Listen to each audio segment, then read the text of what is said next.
ವಿಜಯಪುರ ಪ್ರಾಥಮಿಕ ಕೃಷಿ ಪತ್ತಿನ ಸಹಕಾರಿ ಸಂಘ ಯಾವಾಗ ಆರಂಭ ಆಯಿತು ಸರ್? ಎಷ್ಟೆಲ್ಲ ಆರಂಭ ಆಯಿತು? ಜೊತೆಗೆ ಸ್ಥಾಪಕ ಅಧ್ಯಕ್ಷರ ಬಗ್ಗೆ ಏನಾದರೂ ಗೊತ್ತಿದ್ರೆ ಹೇಳ್ಬೋದು ಸರ್. ಗಿರಿಯಾಫ್ ಸೊಸೈಟಿ ಸಂಘ ಸ್ಥಾಪನೆ ಆಗಿ 1920ರಲ್ಲಿ ಕೆ ನಂಜಪ್ಪ ಅಂತ ಫೌಂಡರ್ ಅಧ್ಯಕ್ಷರಾಗಿದ್ದರು.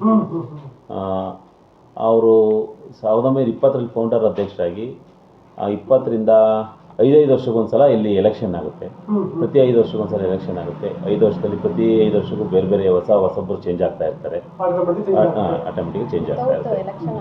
ವಿತೌಟ್ ಎಲೆಕ್ಷನ್ ಯಾವತ್ತಿನವರೆಗೂ ಎಲೆಕ್ಷನ್ ಆಗಿಲ್ಲ ಸರ್. ನಿಮ್ಮ ಹೊಸಗೆ ಸೆಲೆಕ್ಷನ್ ಆಗಿರೋದು ಒಂದು ಎಲೆಕ್ಷನ್ ಆಗಿಲ್ಲ ಸರ್. ಇಲ್ಲಿವರೆಗೂ ಒಂದು ಎಲೆಕ್ಷನ್ನೇ ಆಗಿಲ್ಲ. ಪ್ರತಿ ಬಾರಿ ಎನ್ಎಂಎಸ್ಎಲ್ ಆಯ್ಕೆ ಆಗುತ್ತೆ. ಜನನೇ ಒಂದ್ ಕಡೆ ಸೇರ್ಕೊಂಡು ಇಂತಿಂತವ್ರು ಅಂತ ಹೇಳಿ ಡಿಸೈಡ್ ಮಾಡಿ ಅವರೇ ಎಲೆಕ್ಟ್ ಮಾಡಿ ಅವರೇ ಅಲ್ಲೇ ಹೊರಗಡೆ ಎಲೆಕ್ಟ್ ಆಗೋಗಿರ್ತಾರೆ ಸರ್. ಏನು ಇಲ್ಲಿ ಬಂದು ನೇಮ್ ಅನೌನ್ಸ್ ಮಾಡಿ ಇಂತಿಂತವ್ರು ಇಂತಿಂತ ಸ್ಥಾನ ಅಂತ ಎನಾನಮಸ್ಸಾಗೆ ಮಾಡಿರೋದು. ಒಂದು ಸರಿನೂ ಎಲೆಕ್ಷನ್ ಆಗದೆ ಇರೋಂತ ಹಿಸ್ಟ್ರಿ ಇದೆ ಸರ್ ಸೊಸೈಟಿ. ಸಹಕಾರ ಸಂಘಗಳು ಅಂದ್ರೆ ಆಗ್ಬೇಕಾಗಿಲ್ಲ. ನಾವು ಸಹಕಾರ ಸಂಘ ಚುನಾವಣೆ ಯಾಕೆ ಮಾಡ್ಬೇಡಿ ಈ ಕಾರಣಕ್ಕೆ ಆ ಸೊಸೈಟಿ ಚುನಾವಣೆ ಇಲ್ಲ ಅಂತ ಅಂದ್ರೆ ಸರ್ ಏನಂತಂದ್ರೆ ನೋಡಿ, ಯಾವ ಸೊಸೈಟಿ ಅಥವಾ ನಮ್ಮ ಸಹಕಾರಿ ಸಂಘ ಆರಂಭ ಆಗಿದ್ದು ಕೆಲವು ದುಡ್ಡು ಮಾಡಬೇಕು ಅನ್ನೋ ಉದ್ದೇಶಕ್ಕಲ್ಲ, ಆ ಪ್ರದೇಶದ ಕಟ್ಟ ಕಡೆಯ ಮನುಷ್ಯರನ್ನ ಮೇಲೆತ್ತಬೇಕು ಅನ್ನೋ ಉದ್ದೇಶಕ್ಕೋಸ್ಕರ ಕೋಆಪರೇಟಿವ್ ಸೆಕ್ಟರ್ ಆರಂಭ ಆಯಿತು. ಸೊ ಈ ವಿಚಾರದಲ್ಲಿ ನಿಮ್ಮ ಸೊಸೈಟಿ ಎಷ್ಟರ ಮಟ್ಟಿಗೆ ಸಕ್ಸಸ್ ಆಗಿದೆ? ನಮ್ಮ ಎಲೆಕ್ಷನ್ ವಿತೌಟ್ ಎಲೆಕ್ಷನ್ನಲ್ಲಿ ನಮ್ಮದು ಇವತ್ತಿನವರೆಗೂ ಎಲೆಕ್ಷನ್ ಆಗಿಲ್ಲ. ಅಧ್ಯಕ್ಷ ಆಯ್ಕೆನೇ ಆಗಲಿ, ಇದೇ ಮೆಂಬರ್ಸ್ ಆಯ್ಕೆನೇ ಆಗಲಿ, ನಮ್ದು ಯಾವತ್ತೂ ಚೆನ್ನಾಗೇ ಸೆಲೆಕ್ಷನ್ ಇದಾಗಿದೆ. ಯಾವುದೇ ಥರದ ತೊಂದರೆ ಏನು ಪ್ರಾಬ್ಲಮ್ ಆಗಿಲ್ಲ. ಚೆನ್ನಾಗಿ ಎಲೆಕ್ಷನ್ ₹5 ಶೇರ್ ಅಷ್ಟೇ. ಒಂದು ಪರ್ಸನಿಗೆ ₹5 ಶೇರಿಂದ ಸ್ಟಾರ್ಟ್ ಆಗಿ ಇವತ್ತು ₹1000 ಶೇರಿಗೆ ಬಂದು ನಿಂತಿದ್ದೀವಿ ಸರ್. ಅದು ನಮ್ಮ ಮಾತ್ರ ಸದಸ್ಯರಿಗೆ ₹200 ಶೇರ್ ತಗೊಂತೀವಿ ಅಷ್ಟು ಬಿಟ್ರೆ ₹1000 ಬಂದಿದ್ವಿ. ₹5ರಿಂದ ₹1000 ತರಕ್ಕೆ ಎಷ್ಟು ಕಷ್ಟ ಆಗಿರುತ್ತೆ ಅಂತ ಇದ್ರಲ್ಲೇ ತಿಳ್ಕೊಬಹುದು ಸರ್. ಆ ಡಿಫ್ರೆನ್ಸ್ ಅಲ್ಲೇ ನಾವು ಕ್ಯಾಲ್ಕುಲೇಟ್ ಮಾಡ್ಬೋದು. ಹೌದು ಸರ್. ಜೊತೆಗೆ ಏನಾಗುತ್ತೆ ಅಂದ್ರೆ ನೋಡಿ, ಸಹಕಾರ ಸಂಘ ಅಂದ ತಕ್ಷಣ ಅಧ್ಯಕ್ಷರು ನೀವೇ ಅಧ್ಯಕ್ಷರಿಗೆ ಕೇಳ್ತಕ್ಕಂಥದ್ದು ಏನಾಗ್ತದೆ ಅಂದ್ರೆ ಸಹಕಾರ ಸಂಘ ಒಳಗಡೆ ಬರ್ತಕ್ಕಂಥದ್ದು ಹಲವಾರು ಉದ್ದೇಶ ಇರ್ತದೆ. ಕೆಲವರು ಬೇಗ ಹಣ ಮಾಡ್ಬೋದು, ಇನ್ನು ಕೆಲವರು ರಾಜಕಾರಣವಾಗಿ ಬೇಗ ಬೆಳಿಬಹುದು ಅಂತ ಬಂದ್ರೆ, ಇನ್ನು ಕೆಲವರು ನೋಡಪ್ಪ ನಮ್ಮೊಂದು ಸಹಕಾರಿ ಸಂಘ ಇದೆ, ಇದನ್ನ ಏನಾದ್ರು ಮಾಡಿ ಮೇಲೆತ್ತಬೇಕು, ಅದ್ಭುತವಾಗಿ ಕಟ್ಟಬೇಕು, ಎಲ್ಲರಿಗೂ ತಲುಪಿಸ್ಬೇಕು ಅನ್ನೋ ಉದ್ದೇಶ ಇಟ್ಕೊಂಡು ಒಳಗಡೆ ಬರ್ತಾರೆ ಸರ್. ಸೊ ನೀವು ಯಾವ ಕಾರಣಕ್ಕೆ ಸಹಕಾರ ಕ್ಷೇತ್ರವನ್ನು ಆಯ್ಕೆ ಮಾಡ್ಕೊಂಡ್ರಿ ಸರ್? ನಾವು ಸಹಕಾರ ಕ್ಷೇತ್ರವನ್ನು ಆಯ್ಕೆ ಮಾಡ್ಕೊಂಡಿದ್ದು ಸೊಸೈಟಿನ ಇನ್ನೂ ಹೆಚ್ಚು ಅಭಿವೃದ್ಧಿ ಮಾಡಬೇಕು, ಇನ್ನೂ ಹೆಚ್ಚು ಇವತ್ತು ನಾವು ಅಂತಲೇ ಅಲ್ಲ, ಇಂದಿನ ನಮ್ಮಲ್ಲಿ ಏನು ಇಲ್ಲಿವರೆಗೂ ಅಧ್ಯಕ್ಷರಾಗಿದ್ದಾರೆ ಅವರು ಯಾವುದೇ ತರಹದ ಇದನ್ನು ಇಟ್ಕೊಂಡಂಗೆ ಅವತ್ತಿಂದ ಬೆಳೆಸ್ಕೊಂಡು ಬಂದಿದ್ದಾರೆ. ಇದೇ ಟೈಪ್ ಬೆಳೆಸಿದ್ದಾರೆ ಸರ್. ಯಾವುದೇ ಇದನ್ನ ಇದು ಮಾಡ್ಕೊಂಡಿಲ್ಲ, ಸೇವಾ ಮನೋಭಾವದಿಂದಲೇ ಬೆಳೆಸಿದ್ದಾರೆ ಸರ್. ಬೇರೆ ಸೊಸೈಟಿಲಿ ಗೊತ್ತಿಲ್ಲ, ನಾನು ಹೇಳಕ್ ಹೋಗಲ್ಲ, ಬಟ್ ನಮ್ಮ ಸೊಸೈಟಿ ಮಾತ್ರ ಅಧ್ಯಕ್ಷರು ಡೈಲಿ ಬರ್ತಾರೆ ಸರ್. ಅವ್ರಿಗೆ ಪಾಪ ನಾವೇನು ಪೇ ಮಾಡಲ್ಲ ಸರ್. ನಿಮ್ಗೂ ಗೊತ್ತು, ಸೊಸೈಟಿಯಿಂದ ಅವ್ರಿಗೆ ಏನು ಇನ್ಕಮ್ ಇಲ್ಲ, ಡೈಲಿ ಬರ್ತಾರೆ, ವಿಚಾರಿಸ್ತಾರೆ, ನಮ್ಮನ್ನು ಮನೆ ಮಕ್ಳು ತರ ನೋಡ್ಕೊಂತಾರೆ ಸರ್. ಏನ್ ಕಷ್ಟ ಇದ್ರು ಅರ್ಥ ಮಾಡ್ಕೊಂತಾರೆ, ಏನಿದ್ರು ಕೇಳ್ತಾರೆ, ಚೆಕ್ ಸೈನ್ ಮಾಡಿ ಇವತ್ತು ಸರ್ ಬ್ಲಾಂಕ್ ಚೆಕ್ಗೆ ಸೈನ್ ಮಾಡ್ಕೊಟ್ಟು ಹೋಗ್ತಾರೆ ಸರ್ ನಮ್ಮ ಅಧ್ಯಕ್ಷರು. ಎಷ್ಟು ನಿಜವಾಗ್ಲೂ ಸರ್, ಅಷ್ಟು ನಂಬಿಕೆ ಉಳಿಸ್ಕೊಂಡು ಹಂಗೆ ಮುಂಚೆಯಿಂದನೂ ಹಂಗೆ ನಡೀತಿದೆ ಸರ್. ನಾನು ಸೆಕ್ರೆಟರಿ ಇನ್ನ 3 ವರ್ಷ ಸರ್ ಆಗಿರೋದು, ಬಟ್ ಇವತ್ತಿಗೂ blank cheque minimum 5 cheque sign ಮಾಡಿ ಇಟ್ಟು ಹೋಗ್ತಾರೆ. ಏನು ಕೇಳಲ್ಲ, ಯಾಕೆ ಏನಕ್ಕೆ ಎತ್ತ ಏನು ಕೇಳಲ್ಲ. ನಾವು ಹಂಗೆ ನಂಬಿಕೆ ಉಳಿಸ್ಕೊಂಡಿದ್ದೀವಿ ಸರ್, ಅವರು ಹಂಗೆ ನಂಬಿಕೆ ಉಳಿತಿದ್ದಾರೆ ಸರ್ ನಮ್ಮ ಮೇಲೆ. ಸರ್ ಈಗ ನಾನು ಹಿಂದೆ 5 ವರ್ಷ ಅಧ್ಯಕ್ಷರಾಗಿ ಈಗ ಮತ್ತೆ ಈ 2ನೇ ವರ್ಷ ನಡೀತಾ ಇದೆ. ಹಿಂದೆ 5 ವರ್ಷದಲ್ಲೂ ಹಿಂದ್ಗಡೆ ಗೋಡನ್ ಮಾಡಿದ್ವಿ, ಹೊಸದಾಗಿ ಹಿಂಭಾಗದೊಂದು ಗೋಡನ್ ಮಾಡಿದ್ವಿ. ಈ ಸಲ ಪೆಟ್ರೋಲ್ ಬಂಕಲ್ಲಿ ಸೋಲಾರ್ ಇದು ಮಾಡಿಸಿದ್ದೀವಿ, ಸೋಲಾರ್ ಪ್ಯಾನಲ್ ಮಾಡಿಸಿದ್ದೀವಿ. ಹಾಗೇನೆ ಪಕ್ಕದಲ್ಲಿ ಒಂದು ಜಾಗ ಇದೆ, ಇಂದು ಪಕ್ಕ ಪೆಟ್ರೋಲ್ ಬಂಕ್ ಪಕ್ಕನೇ ಅಲ್ಲಿ ಒಂದು ಎಲೆಕ್ಟ್ರಿಕ್ ವೆಹಿಕಲ್ ಚಾರ್ಜಿಂಗ್ ಸ್ಟೇಷನ್ ಮಾಡಿಸ್ಬೇಕು ಅನ್ನೋದು ನಮ್ಮ ಕನಸಿದೆ. CNG ಅಲ್ಲಿ ಒಂದು ಕಾಂಪ್ಲೆಕ್ಸ್ ಮಾಡಬೇಕು ಅಂತ ಮಾಡಿದ್ವಿ, ಪಕ್ಕದಲ್ಲಿ ಜಾಗ ಇದೆ. ಆ ಉದ್ದೇಶನ ಇಟ್ಕೊಂಡೇ ನಾವು ಮಾಡ್ತಾ ಇದ್ದೀವಿ ಸರ್. ನೀವು ಯಾವ ಬೇಕಾದ್ರೆ ಹೇಳ್ಬೋದು. ಏನಂದ್ರೆ ನನಗೆ ತಿಳಿದಾಗೆ 10 ಗ್ರಾಮ 15 ಗ್ರಾಮ ಇರ್ತಕ್ಕಂಥ ಒಂದು ಸಹಕಾರಿ ಸಂಘವನ್ನು ಬೆಳೆಸೋದೇ ತುಂಬಾ ಕಷ್ಟ. ನಾನು ನೋಡ್ತೇನೆ, ಸಾಮಾನ್ಯವಾಗಿ ಹೋದ್ರೆ ನಾವು ಮೊದಲೇ ಮಾತಾಡ್ತೀವಿ ಸಿ ಹತ್ರ ಪಡಿತರ ಬಿಟ್ಟರೆ ಏನು ಸಿಗಲ್ಲ. ಪಡಿತರ ಬಿಟ್ಟಿರಲ್ಲ, ಅದು ಒಂದು 10 ಗಂಟೆ 11:30 12 ಗಂಟೆ ಅಷ್ಟೇ ಟೈಮಿಂಗ್ಸ್ ಕ್ಲೋಸ್ ಆಯ್ತು. ಸೊಸೈಟಿಯಲ್ಲಿ ಅಲ್ಲಿ ಬಾಗ್ಲಾಕಿದ್ದಾರೆ ಸರ್, ಬರ್ಬೇಕು, ಫೋನ್ ಮಾಡ್ಬೇಕು ಅವರಿಗೆ ಅಂತ ಹೇಳ್ತಾರೆ. ಆದ್ರೆ ನಾನು ನೋಡಿದಾಗ ನೋಡಿ, ನೀವೇ ಈಗ 1,000 ಜನ ಸದಸ್ಯರಿದ್ದಾರೆ, ಜೊತೆಗೆ ಒಂದು ರಿಮೋಟ್ ಏನಿದೆ ದೊಡ್ಡ ಟೌನ್ ಹೋಬ್ಳಿ ಲೆವೆಲ್ ಅಂತ ಐ ಥಿಂಕ್ ನಾನು ಭಾವಿಸೋಲ್ಲ.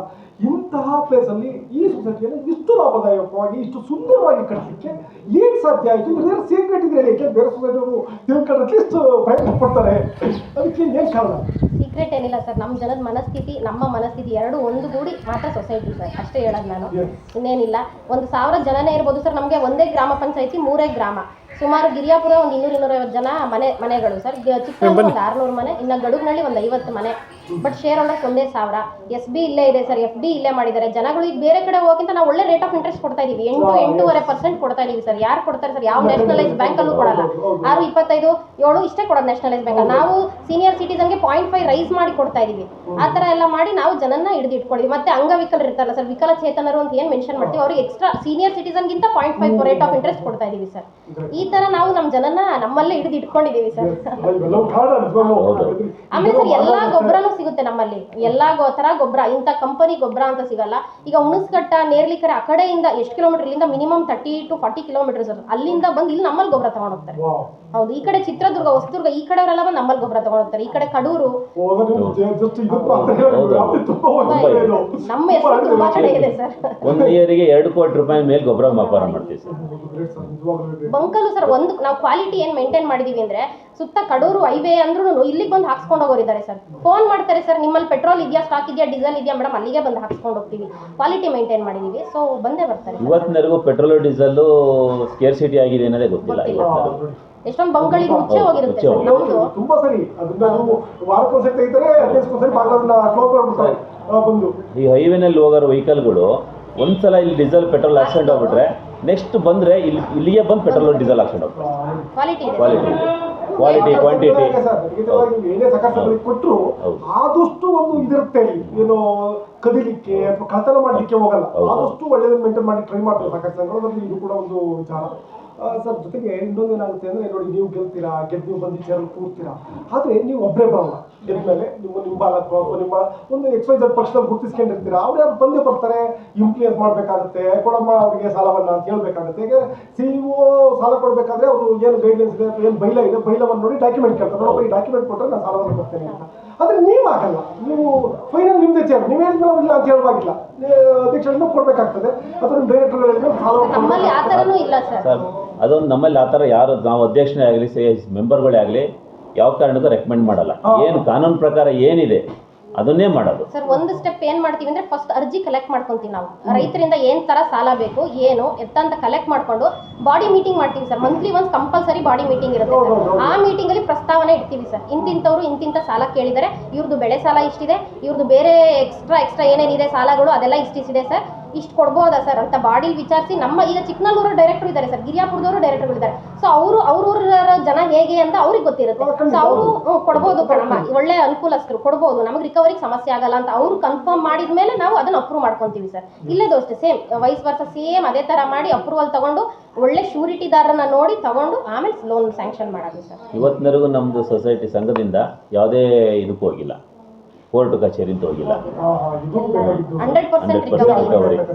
ಇದು ಈಗ ನನ್ನ ಒಂದು ಪ್ರಶ್ನೆಯಿಂದ ಕೆಲವು 100% ರಿಕವರಿ ಏನು ಮಾಡುವಂತಿಲ್ಲ ಸರ್. ಅದು ಇದು ಮೇಂಟೈನ್ ಮಾಡ್ಕೊಂಡು ಬ್ಯಾಂಕ್ ಜನಗಳು ಅಷ್ಟೇ ನಮ್ಮದು ಅಂತ ತಿಳ್ಕೋಬೇಕು. ನಮ್ಮ ಜನಗಳು ಹಂಗೆ ಇದ್ದಾರೆ, ಆಟೋಮೆಟಿಕ್ ಎಲ್ಲ ಸರಿ ಆಗುತ್ತೆ. ನಮ್ಮ ಜನಗಳು ಹಂಗೆ ಇದ್ದಾರೆ, ಶೇರ್ದಾರ ಏನಿದ್ದಾರೆ ನಮ್ದು ಅಂತ ತಿಳ್ಕೊಂಡೆ ಅಲ್ಲಿ ಕೆಲಸ ಮಾಡ್ತಾರೆ. ನಿಜವಾಗ್ಲೂ ಇದು ನನಗೆ ಆಶ್ಚರ್ಯ ಆಗ್ತದೆ. ದಕ್ಷಿಣ ಕನ್ನಡವನ್ನು ಹೊರತುಪಡಿಸಿದ್ರೆ, ಅಲ್ಲಾರ್ ಭಾಗವನ್ನು ಹೊರತುಪಡಿಸಿದ್ರೆ, ನಮ್ಮ ಘಟ್ಟ ಪ್ರದೇಶ ಏನು ಈ ಬಯಲು ಪ್ರದೇಶ ಏನಿದೆ, ಇಲ್ಲಿ ಜನ ಸೊಸೈಟಿಗೆ ನಮ್ಮದು ಅಂತ ತಿಳ್ಕೊಳ್ಳೋದು ತುಂಬಾ ಕಡಿಮೆ.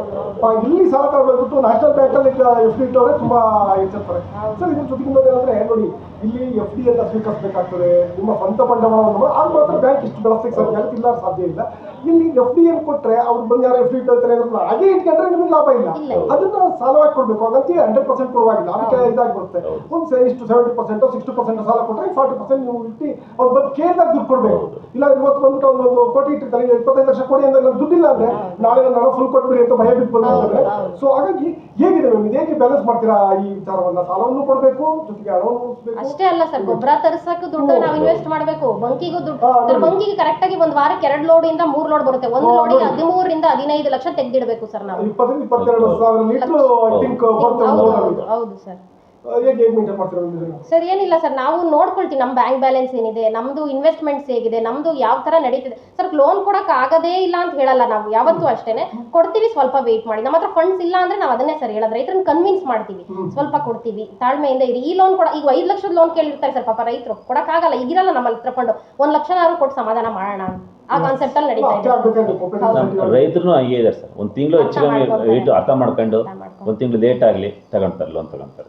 ಸರ್ ಏನೋ ನೋಡಿ, ನಾವು ರಾಷ್ಟ್ರೀಕೃತ ಬ್ಯಾಂಕ್ಗಳಿಗೆ ಹೋದ್ವಿ, ಅಲ್ಲಿ ನ್ಯಾಷನಲ್ ಬ್ಯಾಂಕ್ ಟೈಮಿಂಗ್ಸ್ ಸರ್, ಈಗ 3 ಗಂಟೆ 3 ಗಂಟೆ ಕ್ಲೋಸ್ ಮಾಡ್ತಾರೆ. ಅದೇ ಪರಿಸ್ಥಿತಿ ಇರಲಿ, ನಾಳೆ ದಿವಾಳಿ ಆಗ್ತಾ ಇದೀನಿ ಅಂತ ಲೋನ್ ಕಟ್ತಾರೆ, ಡಿಫಾಲ್ಟ್ ರೈತ ಇಲ್ಲಪ್ಪ ಅಂದ್ರೆ ನೀನು ಅದು ಆದ್ರೆ ನನಗೆ ಸಂಬಂಧ ಇಲ್ಲ ಮಾರಾಯ, ನೀನು ಕ್ಲೋಸ್ ಮಾಡ್ತಾ ಇದೀನಿ ಅಂದ್ಬಿಡ್ತಾರೆ. ಅದು ಕೋಆಪರೇಟಿವ್ ಬ್ಯಾಂಕ್ ಆಗಲ್ಲ. ನನಗೆ ತಿಳಿದಾಗೆ ಕಡೂರು ಇಟ್ಕೊಂಡು ಫೋನ್ ಮಾಡಿ, ಚಿಕ್ಕಮಂಗ್ಳೂರು ಇಟ್ಕೊಂಡು ಯಾರವ ಮ್ಯಾಮ್ ನಾಳೆ ಶೂನ್ಯ ಬಡ್ಡಿದರ ಮುಗಿತಾ ಇದೆ, ನಾನು ಬರ್ತೀನಿ, ನೀವು ವೆಯ್ಟ್ ಮಾಡಿ ಅಂದ್ರೆ 8 9 ಗಂಟೆವರೆಗೂ ವೆಯ್ಟ್ ಮಾಡಿ ಸಾಲಗಳನ್ನ ಕಟ್ಟಿಸ್ಕೊತಾರೆ. ಅದ್ರಲ್ಲಿ ಸಮಸ್ಯೆ ಏನಂದ್ರೆ ಅವ್ರ ವರ್ಕಿಂಗ್ ಬಗ್ಗೆ ಯಾರಿಗೂ ಅನುಮಾನ ಇಲ್ಲ. 5 ಗಂಟೆಗೆ ಬಂದು ಗೊಬ್ಬರ ಕೊಡಪ್ಪ ಅಂದ್ರೆ ಬಂದು ನಿಂತ್ಕೊಂಡ್ರೆ ಅವ್ನು ಗೊಬ್ಬರ ಕೊಡ್ಲಿಕ್ಕೆ ಇಲ್ಲ ಅಂತ ಹೇಳಲ್ಲ, ಆಗಲ್ಲ ನನಗೆ ಅಂತ ಹೇಳಲ್ಲ. ಅದ್ರಲ್ಲಿ ಸಮಸ್ಯೆ ಏನಂದ್ರೆ ನೋಡಿ, ಆ ನ್ಯಾಷನಲ್ ಬ್ಯಾಂಕ್ ಕೊಡ್ತಕ್ಕಂಥ ಸವಲತ್ತು ಸಂಬಳಗಳು ನಮ್ಮ ಈ ಕೋಆಪರೇಟಿವ್ ಬ್ಯಾಂಕ್ ಸಿಬ್ಬಂದಿಗಳು ಕೊಡ್ತಕ್ಕಂಥ ಸವಲತ್ತುಗಳನ್ನ ನಾವು ಹೋಲಿಸಲಿಕ್ಕಾಗಲ್ಲ. ಆಗನ್ ಮಾತ್ರಕ್ಕೆ ನೀವು ನಿಮ್ಮ ದುಡಿಯೋ ಬಂಡವಾಳಕ್ಕಿಂತ 2% ಜಾಸ್ತಿ ದಾಟಂಗಿಲ್ಲ ಅಂತ ಸರ್ಕಾರ ಹೇಳುತ್ತೆ. ಆದ್ರೂ ಕೂಡ ಒಂದು ತೃಪ್ತಿಕರವಾದಂಥ ಸಂಬಳ ಸೌಲಭ್ಯಗಳನ್ನು ಕೊಡಬೇಕು ಅನ್ನೋ ನಮ್ಮ ಒಂದು ಅನಿಸಿಕೆ. ಸೊ ಈ ವಿಚಾರದಲ್ಲಿ ನಿಮ್ಮ ಸಂಸ್ಥೆ ಎಷ್ಟರ ಮಟ್ಟಿಗೆ ಸರ್ ನಿಮ್ಮ ಸಿಬ್ಬಂದಿಗಳಿಗೆ ಸಂಬಳವನ್ನು ಕೊಡ್ತಾ ಇದ್ದೀರಾ, ನೀವೇ ಅಂತ ಸರ್? ನಾವು ಸಿಬ್ಬಂದಿಗಳಿಗೆ, ನಮ್ಮ CEO ಆಗಲಿ, ನಮ್ಮ ಉಳಿದ ಎಲ್ಲ ಸಿಬ್ಬಂದಿಗೆ ಆಗಲಿ ತೃಪ್ತಿಕರವಾದ ಸಂಬಳನೇ ಕೊಡ್ತಾ ಇದ್ದೀವಿ.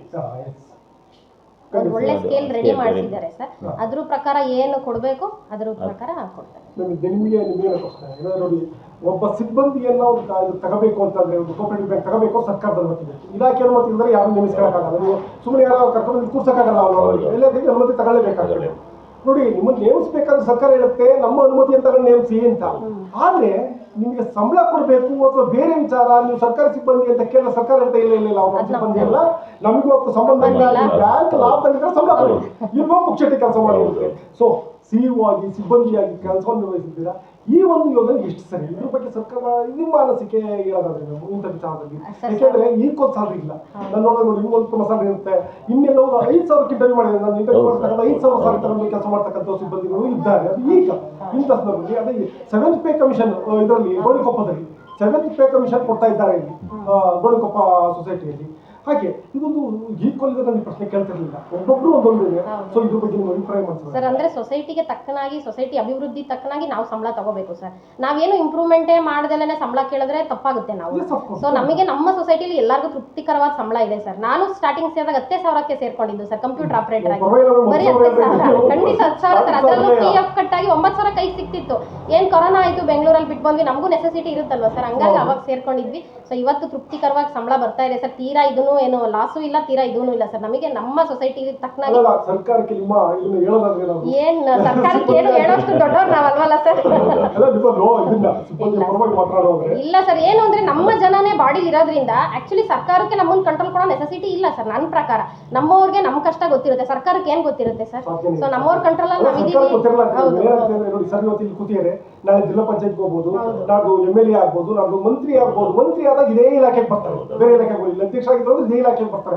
ಗೊತ್ತಿರುತ್ತೆ, ಸರಿ ಗೊತ್ತಿರಲ್ಲ. ಈಗ ಕೋಆಪರೇಟಿವ್ ಸೊಸೈಟಿ ಹೇಗಿದ್ದಾವಪ್ಪ ಸರಿ ಗೊತ್ತಿರುತ್ತೆ. ಬಟ್ ಅಲ್ಲಿ ಹೋದಾಗ ಏನಾಗುತ್ತೆ ಅಂದ್ರೆ ನಿಮ್ಮ ಅಷ್ಟೇ. ಅಲ್ಲಿ ಹೋದಾಗ ಏನಾಗುತ್ತೆ ಅಂದ್ರೆ ಅದು ಬೇರೆ ಸರ್ಕಾರ ತಾನೇ, ನಾವು ಮುಖ್ಯಮಂತ್ರಿ ಮಾತಾಡ್ಲಿಕ್ಕಾಗಲ್ಲ, ಹಾಗೆ ಇಟ್ಕೊಂಡು ನೀವೇ ಕೊಟ್ಬಿಟ್ರಪ್ಪ ಅನ್ನೋ ಸ್ಥಿತಿಗೆ ಬರ್ತಾರಷ್ಟೇ, ಏನು ಮಾಡುವಂತಿಲ್ಲ. ನಿಮ್ಮ ನಂತರ ಸರ್, ನಿಮ್ಮಲ್ಲಿ ಯಾವ್ಯಾವ ರೀತಿ ಸಾಲವನ್ನು ಕೊಡ್ತಾ ಇದ್ದೀರಾ, ಡೀಟೇಲ್ಸ್ ಕೊಡೋದು ಸರ್? ನಮ್ಮಲ್ಲಿ DCC ಬ್ಯಾಂಕಿಂದ KCC ಮೀನ್ಸ್ ಅಂಡರ್ ನಬಾರ್ಡ್ ಇಂದ ಎಪೆಕ್ಸ್ ಬ್ಯಾಂಕಿಗೆ ಸ್ಯಾಂಕ್ಷನ್ ಆಗಿ, ಎಪೆಕ್ಸ್ ಇಂದ DCC ಬ್ಯಾಂಕಿಗೆ ಸ್ಯಾಂಕ್ಷನ್ ಆಗಿ ನಮಗೇನು ಬರುತ್ತೋ ಅದು ನಾವು ಬರೀ 5,34 ಲಕ್ಷ ಸಾಲ ಕೊಡ್ತಾ ಇದೀವಿ ಸರ್. ಬರೀ ಕೇವಲ ರೈತರಿಗೆ ಬೆಳೆ ಸಾಲ 0% ಏನಿದೆ 5,34,000 ಕೊಟ್ಟಿದ್ದೀವಿ.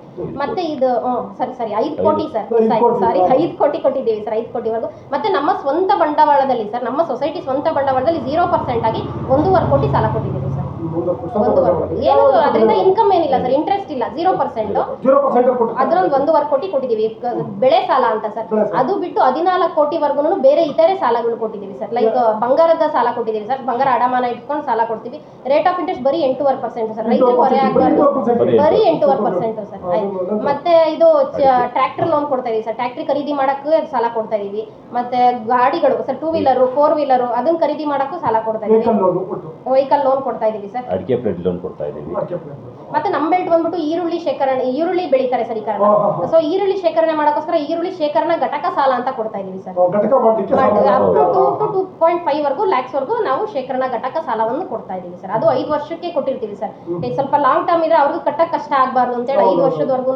ಮತ್ತೆ ಅಭಿವೃದ್ಧಿ ಮಾಡಕ್ಕೆ ಸರ್, ಮುಳ್ಳು ತಂತಿ, ಗೊಬ್ಬರ, ಬೀಜ, ಮತ್ತೆ ಬೋರ್ ಹಾಕ್ಸಕ್ಕೆ, ಅದೆಲ್ಲದಕ್ಕೂ ಅಭಿವೃದ್ಧಿ ಸಾಲ ಅಂತ ಕೊಡ್ತೀವಿ ಸರ್. ಅಭಿವೃದ್ಧಿ ಸಾಲ ಅದು 5 ವರ್ಷ ಟೈಮ್ ಇರುತ್ತೆ ಸರ್. ಅದಕ್ಕೆ ಗೌರ್ಮೆಂಟ್ ಇಂದ ಸಬ್ಸಿಡಿ ಸೊಸೈಟಿಗಳಿಗೋಸ್ಕರ ಏನು ಸಬ್ಸಿಡಿ ಕೊಡ್ತಾರಲ್ಲ ಸರ್, ಅದು ವರ್ಷ ಒಂದೊಂದು ಚೇಂಜ್ ಆಗ್ತಾ ಇರುತ್ತೆ ಇಂಟ್ರೆಸ್ಟ್ ಸ್ಕೀಮು, ಅದರಲ್ಲಿ ಬಿಲ್ ಮಾಡಿ ಕಳಿಸಿ ಆ ಸಬ್ಸಿಡಿ ಹಣ ಏನು ಬರುತ್ತೆ ಅದನ್ನ ಕಸ್ಟಮರ್ಗೆ ರಿಟರ್ನ್ ಕೊಡ್ತೀವಿ ಸರ್. ಆ ಸಬ್ಸಿಡಿ ರಿಲೀಸ್ ಆಗಿದ ತಕ್ಷಣ. ಹೌದು ಸರ್, ಸಬ್ಸಿಡಿ ಸಾಲ. ಸಬ್ಸಿಡಿ ಎಷ್ಟೋ ಬ್ಯಾಂಕ್ ಕೊಡೋದೇ ಇಲ್ಲ, ಸಬ್ಸಿಡಿ ಬಂದಾಗ ಆ ಬಡ್ಡಿಗೆ ಸರ್. ಮತ್ತೆ ಇಲ್ಲಿ ಗ್ರಾಮದಲ್ಲಿ ಇರುತ್ತೆ ಸರ್, ಅಡ್ರೆಸ್ ಮತ್ತೆ ಆಧಾರ್ ಎಲ್ಲ ಇಲ್ಲಿರುತ್ತೆ. ಬೆಂಗಳೂರಲ್ಲಿ ಹೋಗಿ ಜೀವನ ಮಾಡ್ತಿರ್ತಾರೆ, ಸಂಬಳ ತಗೊಂಡಿರ್ತಾರೆ. 10,000 20,000 ದುಡಿಯೋರ್ಗು ಸರ್ ಅವರ ಸ್ಯಾಲ್ರಿಗೆ ತಕ್ಕನಾಗಿ ಸಂಬಳ ಆಧಾರಿತ ಸಾಲ ಅಂತ ಕೊಡ್ತಾ ಇದೀವಿ ಸರ್. ಅವ್ರಿಗೂ ಕೊಡ್ತಾ ಇದೀವಿ. 1 lakh 2 lakh 3 lakh up to 3 lakhs ವರೆಗೂ ಕೊಡ್ತೀವಿ ಸರ್. ಅದನ್ನು ತಿಂಗಳ ಅವ್ರಿಗೆ ಏನ್ ಸ್ಯಾಲ್ರಿ ಆಗುತ್ತೆ ಅದರಲ್ಲಿ ಸ್ವಲ್ಪ ಇಷ್ಟಿಷ್ಟು ಕಟ್ಟಬೇಕು ಅಂತ ಒಂದು ಇದು ಮಾಡಿರ್ತೀವಿ. ಅಪ್ ಟು 3 years ಟೈಮ್ ಕೊಡ್ತೀವಿ ಸರ್.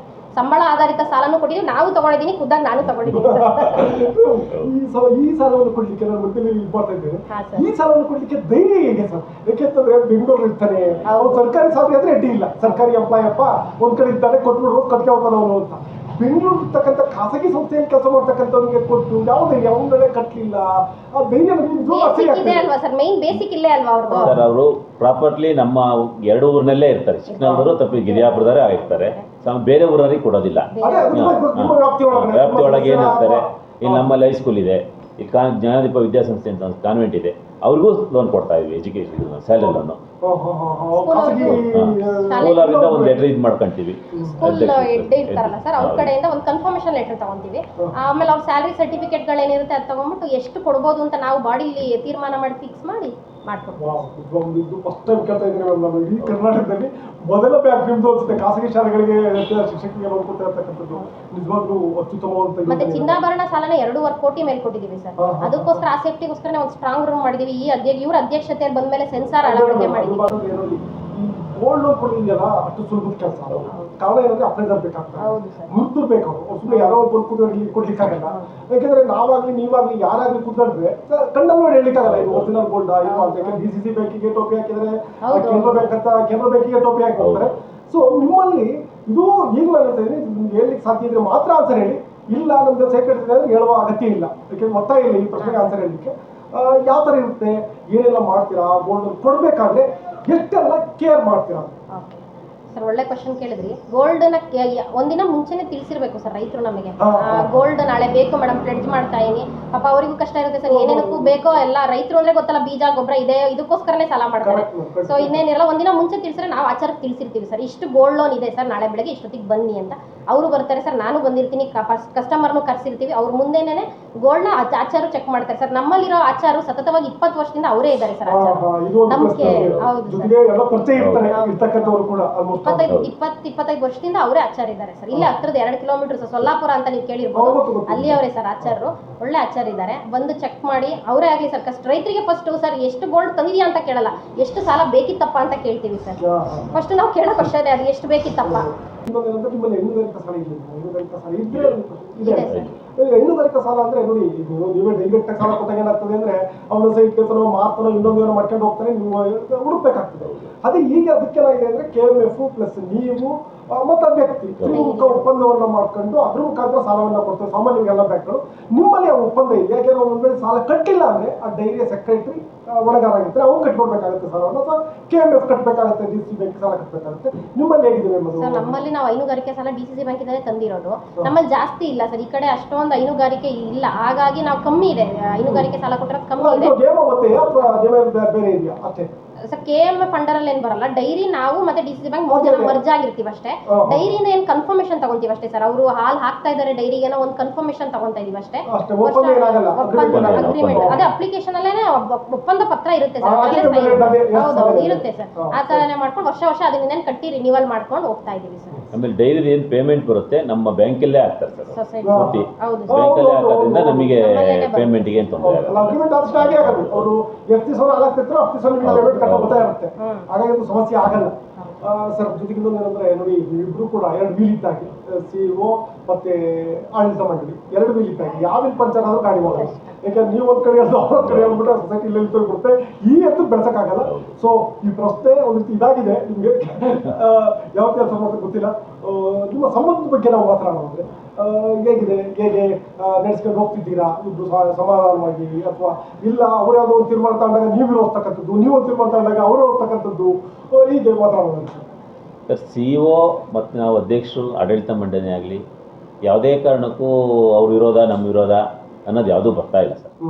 ಇಬ್ಬರು ಮನಸ್ಥಿತಿ ಒಂದೇನೇ ಇದು ಮಾಡ್ಕೊಂಡು ಯಾವುದೂ ಇಬ್ಬರು ತೀರ್ಮಾನ ಮಾಡ್ಕೊಂಡು ಒಬ್ಬರು ಮಾತಾಡ್ಕೊಂಡು ಬೋರ್ಡಲ್ಲಿ ಇದು ಮಾಡ್ತಾ ಇದೀವಿ ಸರ್. ಸರ್ ಮತ್ತೆ ನಮ್ಮ ಹತ್ರ ಯಾವುದೇ ಬಂದ್ರು ಈಗ ನೆನೆ ನೀವು ಕಾಲ್ ಮಾಡಿದಾಗಲೇ ತಗೊಳ್ಳಿ, ನೀವು ಕಾಲ್ ಮಾಡಿ ಒಂದು ಇಂಟರ್ವ್ಯೂ ಬರ್ತೀವಿ ಅಂತ ತಕ್ಷಣ ನಾನು ಫಸ್ಟ್ ಅಧ್ಯಕ್ಷರಿಗೆ ಫೋನ್ ಮಾಡಿ ಸರ್ ನೀವು ಯಾವ ಟೈಮ್ ಕೊಡ್ತೀರಾ ಆ ಟೈಮಿಗೆ ನಾನು ಹೇಳ್ತೀನಿ ಸರ್ ಅಂತ. ಸೊ ನಮ್ಮಲ್ಲಿ ಏನಿದೆ ಇದೆ ಸರ್. ಅವರು ಯಾರಾದರೂ ಒಬ್ಬೊಬ್ರು ನಮ್ಮನ್ನು ಕೇಳಿದ್ರೆ ಡೈರೆಕ್ಟ್ ಅಧ್ಯಕ್ಷ ಹತ್ರ ಇನ್ಫ್ಲೂಯೆನ್ಸ್ ಮಾಡಿಸಿ ಹೋಗೋಣ ಅಂತಂದ್ರು ಅಧ್ಯಕ್ಷರು ರೂಲ್ಸ್ ಏನಿದೆ ಅದೇ ಮಾಡೋದು, CO ಏನಿದೆ ಅದೇ ಮಾಡೋದಪ್ಪ. ಸೊ ನಾವೇನು ಇನ್ಫ್ಲೂಯೆನ್ಸ್ ಮಾಡಕ್ಕೆ ಬರಲ್ಲ. ಬೇಕಾದ್ರೆ ಇಂಥವ್ರಿಗೆ ಕೊಡ್ಬೋದಾ ಅಂತ ಕೇಳ್ತೀನಿ, ಬಿಟ್ಟರೆ ನಾನು ಏನು ಇನ್ಫ್ಲೂಯೆನ್ಸ್ ಮಾಡಲ್ಲ. ಇದೇ ಥರ ನಡೀತಿದೆ ಸರ್. ಯಾವುದೇ ನನಗೆ ಕಾಲ್ ಬಂದರೂ ನಾನು ಅವ್ರಿಗೆ ಅಪ್ಡೇಟ್ ಮಾಡ್ತೀನಿ ಸರ್, ಅವ್ರಿಗೆ ಯಾವುದೇ ಕಾಲ್ ಬಂದರೂ ನಮಗೆ ಅಪ್ಡೇಟ್ ಮಾಡ್ತಾರೆ. ಸೊ ನಮ್ಗೆ ಚೆನ್ನಾಗಿ ನಡ್ಕೊಂಡು ಹೋಗ್ತಾ ಇದೆ ಸರ್. ಸರ್ ಇನ್ನೊಂದು ಗೋಲ್ಡ್ ಲೋನು ನಾನೇ ತಗೋಬೇಕು ಅಂದ್ರೂ ಅಪ್ರೈಸರ್ ಇಲ್ದಂಗೆ ವಿತೌಟ್ ಗೋಲ್ಡ್ ಲೋನ್ ಮಾಡಲ್ಲ. ಜೊತೆಗೆ ಇನ್ನೊಂದೇನಂತಂದ್ರೆ ಬ್ಯಾಂಕ್ ಬೆಳವಣಿಗೆ ನಿಮ್ಮ ಪಾತ್ರ ತುಂಬ ದೊಡ್ಡದು. ಯಾಕೆಂದರೆ ಒಬ್ಬ ಅಧ್ಯಕ್ಷರು ಮನಸ್ಸು ಮಾಡಿದರೆ ಏನು ಬೇಕಾದ್ರೂ ಮಾಡ್ಬೋದು. ಜೊತೆಗೆ ಇಲ್ಲಿ ಏನು ಠೇವಣಿ ಇರ್ತಾರಲ್ಲ ನೋಡ್ತಕ್ಕಂಥದ್ದು ನಿಮ್ಮಿಬ್ಬರ ಮುಖವಲ್ಲ. ನಿಮಗೆ ತಿಳಿದ ಹಾಗೆ ಅದು ಫೇಸ್ ವ್ಯಾಲ್ಯೂ ಅಂತ ಹೇಳ್ತೀವಿ. ನಿಮಗೆ ಫೇಸ್ ವ್ಯಾಲ್ಯೂ ಇದ್ದರೆ ಮಾತ್ರ ಇಲ್ಲಿ ಬಂದು ಹಣ ಇಡ್ತಾರೆ, ವ್ಯವಹಾರ ಮಾಡ್ತಾರೆ. ನೀವು ಹೊರಗಡೆನೇ ಮಾಡಿ ಇಲ್ಲಿ ಬಂದು ಕೂತಿದ್ರೆ ಯಾರು ಬರಲ್ಲ ಅಂತ ತಿಳಿದ ಹಾಗೆ.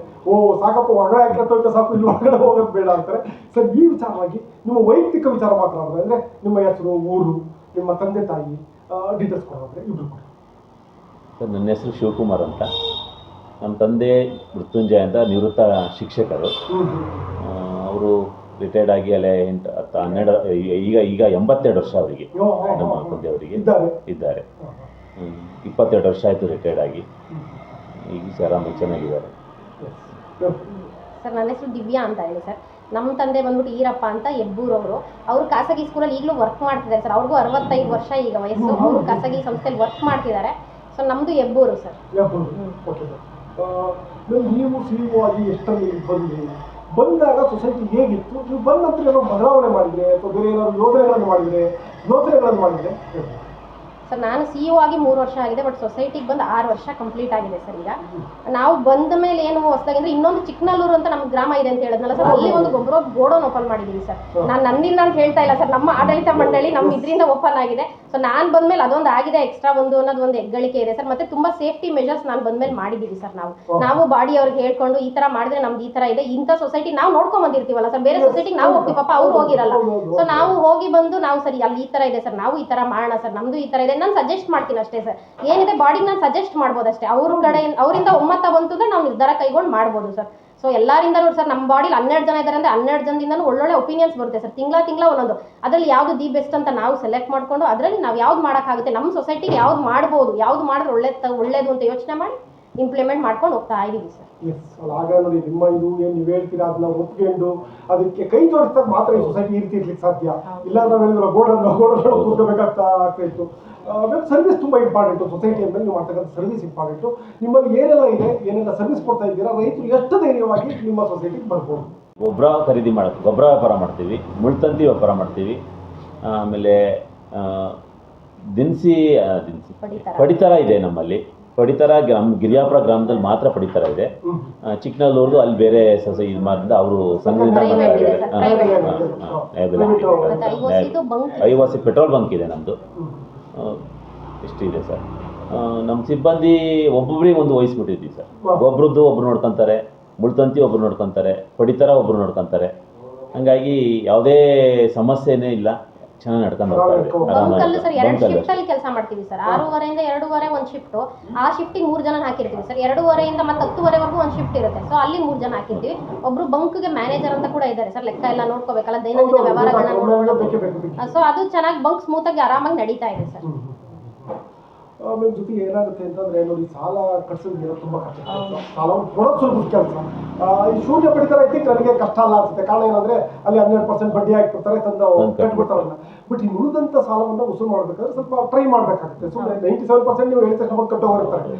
3% ಇರ್ತಾರೆ. ಇಲ್ಲ ಅಂತಲ್ಲ, ಇದ್ರೂ ಕೂಡ ಸೊಸೈಟಿ ಅಲ್ವಾ, ನಮ್ಮದೇ ಅಲ್ವಾ, ನಾನು ಅಧ್ಯಕ್ಷರಿಗೆ ಹೇಳ್ತೀನಿ, ಉಪಾಧ್ಯಕ್ಷರಿಗೆ ಹೇಳ್ತೀನಿ, ಅಥವಾ ಡೈರೆಕ್ಟರ್ಗೆ ಹೇಳ್ತೀನಿ. ಈ ಥರ ಕಾಲ ತಳ್ತಕ್ಕಂಥವ್ರು ಇರ್ತಾರೆ. ಕಾಲ ತಳ್ತಕ್ಕಂಥದ್ದು ಕಟ್ಟಲ್ಲ ಅಂತಲ್ಲ, ಎಷ್ಟು ಮುಂದಕ್ಕಾಗುತ್ತೋ ಅಷ್ಟು ಮುಂದಕ್ಕೆ ತಗೊಂಡು ಹೋಗ್ತಕ್ಕಂಥದ್ದು ಇದು ಕಷ್ಟದ ಕೆಲಸ. ಈ ವಸೂಲಾತಿ ಏನೆಲ್ಲ ಕ್ರಮ ಕೈಗೊಳ್ತೀರಾ?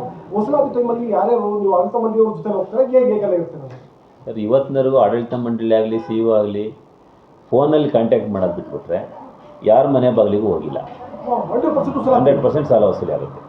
ಇಲ್ಲಿಗೆ ಬಂದು ಫೋನ್ ಮಾಡಿ ಹೇಳಿದ್ರೆ ಸಾಕು, ನಿಮ್ಮ ಡ್ಯೂ ಇವತ್ತು ಲಾಸ್ಟ್ ಡೇಟ್ ಇದೆ, ಇಂಥ ದಿವಸ ಇದೆ ಅಂತ ಒಂದು ವಾರ ಮುಂಚೆ ಹೇಳಿರ್ತಾರೆ.